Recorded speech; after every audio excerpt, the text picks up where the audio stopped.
Kalpetta head post ഓഫീസിലേക്ക് SFI March നടത്തുന്നുണ്ട്. അതിൻ്റെ തത്സമയ ദൃശ്യങ്ങളാണ് പ്രേക്ഷകർ കാണുന്നത്. പ്രവർത്തകർക്ക് അതിൻ്റെ വിശദാംശങ്ങളുമായി സുർജിത്ത് അയ്യപ്പത്ത് ചേരുന്നുണ്ട്. സുർജിത്ത്, അവിടെ പ്രതിഷേധം എങ്ങനെയായിരുന്നു സുർജിത്ത്? അല്പസമയം മുമ്പാണ് ഹെഡ് പോസ്റ്റ് ഓഫീസിലേക്ക് SFI പ്രവർത്തകർ മാർച്ച് നടത്തിയത്. പ്രത്യേകിച്ച് ഈ സർവകലാശാലയിലെ കാവ്യവൽക്കരണം അടക്കമുള്ള വിഷയങ്ങൾ ചൂണ്ടിക്കാട്ടിക്കൊണ്ടാണ് പ്രതിഷേധം. കനത്ത രീതിയിലുള്ള പ്രതിഷേധം തന്നെയായിരുന്നു.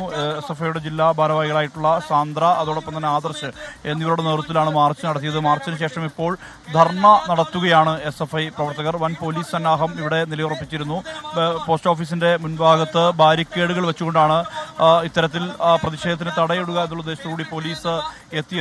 പ്രവർത്തകർ എത്തിയ പാടെ തന്നെ ഈ ബാരിക്കേഡ് മറിച്ചിടാൻ വേണ്ടി ഒരു ശ്രമമുണ്ടായി. ബാരിക്കേഡിന് മുകളിൽ കയറിയതുകൊണ്ട് മുദ്രാവാക്യം വിളിക്കുന്ന ഒരു സ്ഥിതി ഉണ്ടായി. എന്തായാലും ഇതിനകത്ത് ഗവർണറുടെ നിലപാടുകൾ ഉൾപ്പെടെ ചോദ്യം ചെയ്യുന്ന വിധത്തിലാണിപ്പോൾ SFI പ്രവർത്തകരുടെ പ്രതിഷേധം കനക്കുന്നത്. അത് ഇവിടെ മാത്രമല്ല, മറ്റ് ജില്ലകളിലും സമാനമായ രീതിയിൽ തന്നെ പ്രതിഷേധം തുടരുന്നൊരു പശ്ചാത്തലമുണ്ട്. പ്രത്യേകിച്ച് ഈ സർവകലാശാലയെ കാവ്യവൽക്കരിക്കാനുള്ള ശ്രമം ഉൾപ്പെടെയുള്ള ആരോപണങ്ങളുമായി ബന്ധപ്പെട്ടാണ് ഇത്തരത്തിൽ ഒരു പരസ്യ പ്രതിഷേധത്തിലേക്ക് SFI എത്തിയത്. അതിന്റെ തുടർച്ചയായാണ് വയനാട്ടിലും സമാനമായ രീതിയിലുള്ള മാർച്ച് കോരിച്ചൊരിയുന്ന മഴയിലും സംഘടിപ്പിക്കാൻ SFI തയ്യാറായിരിക്കുന്നത്.